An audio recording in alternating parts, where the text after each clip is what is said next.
Hey everybody, I'm Captain Zeus and welcome back to BP Fun. In today's video, I have a bunch of Marvel news and rumors to go over with you guys. Now, don't forget to like and subscribe for more nerdy content just like this, and click the bell to be notified when we post another news video just like this. Now, according to The Hollywood Reporter, Paul Rudd has no idea if Ant-Man form is even in the works, or is even gonna happen at Marvel Studios. To be fair, after two back-to-back movies that weren't really well received by fans and a loss of money, plus you changing the actress of Cassie Lang out of nowhere, and the actress who originally portrayed the older version of Cassie found out through social media like the rest of us, I'd be unsure if this franchise would continue to. Now, some more interesting rumors we have circulating around. Daniel RPK has said that Shang-Chi 2 is going to start filming in 2025 and will feature time travel along with Iron Fist. This Iron Fist will also appear in the Eyes of Wakanda series. Destin Daniel Cretton is set to return to write and direct this sequel. There does seem to be some teases going around that Finn Jones might return as the legendary Iron Fist. As you can see on the screen, there's an image of him traveling with some comics of Iron Fist. I do hope this is true because there's been a lot of really bad things that have been circulating about what the current Iron Fist role or project is. So if Finn Jones is returning as our main man, I'm 100% down for it. Let's get this rolling. Now, Brad Winderbaum did tease that the Eyes of Wakanda series is going to be canon in the MCU, saying the following: Eyes of Wakanda, more than any show, fits right into our sacred MCU timeline continuity. It's about Wakandan history and mythology, and it's really cool. It looks amazing, and it feels like, okay, I'm getting an animated look into the MCU.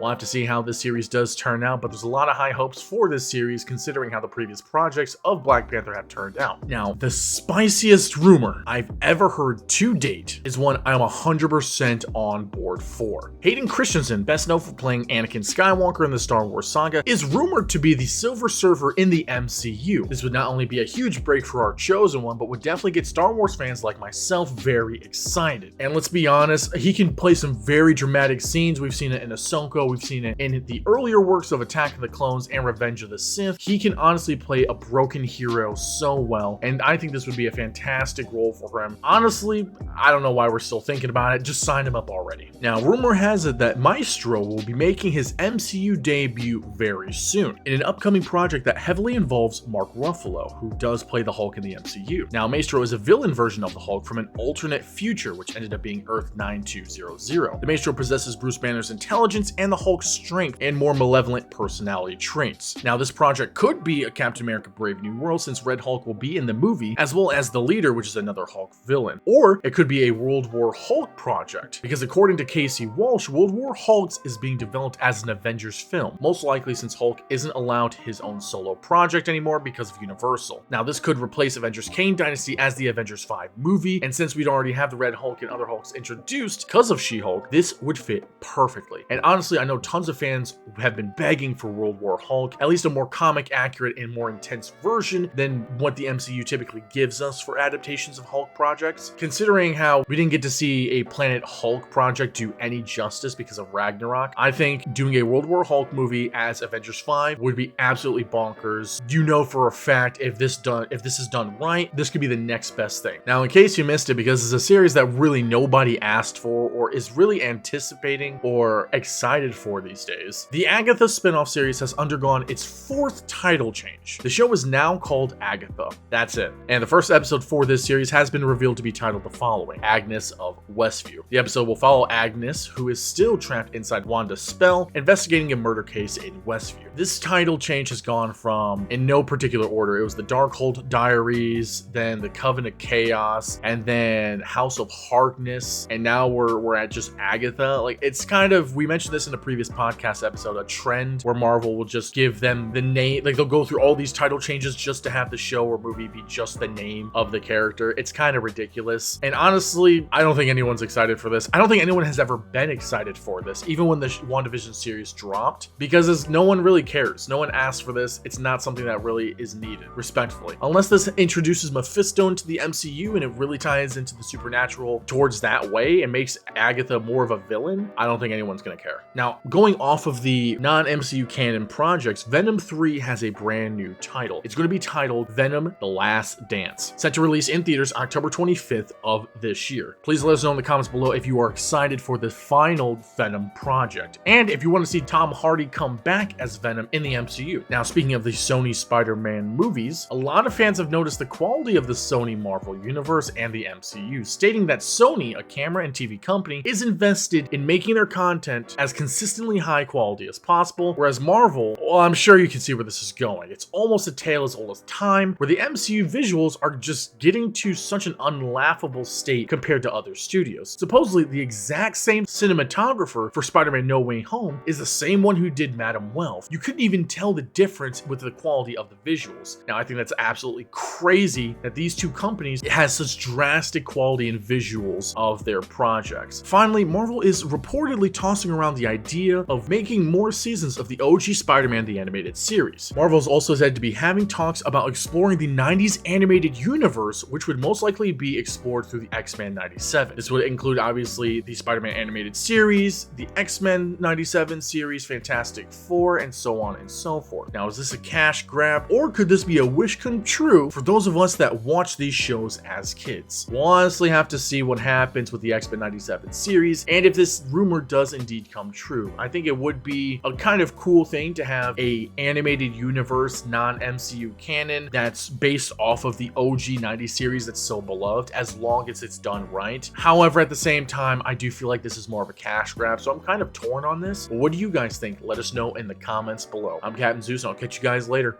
See ya.